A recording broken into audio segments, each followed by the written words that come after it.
Olá, eu sou a Bel e esse é o Conta Outra. Conta outra, conta outra, conta outra, conta outra. Tá, isso talvez fique muito tosco. Eu cresci ouvindo histórias antes de dormir, contadas pela minha mãe e pelo meu pai.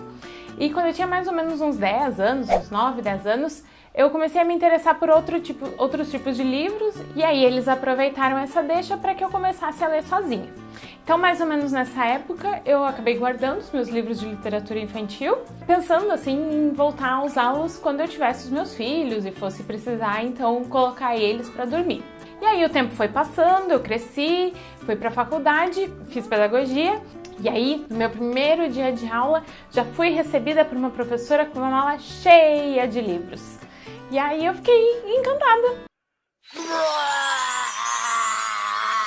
E lembrei do quanto eu gostava de literatura infantil e voltei a me interessar por isso e a procurar livros novamente. Desde então, toda vez que eu passo por uma livraria, eu vou direto na parte infantil, na parte da criançada, e sempre saio de lá dizendo que é para usar na sala de aula ou que eu já tô guardando pensando nos futuros filhos, mas na verdade é para mim, eu que gosto mesmo de ler. Eu enxergo na literatura um grande potencial para o desenvolvimento integral das crianças e de nós mesmos.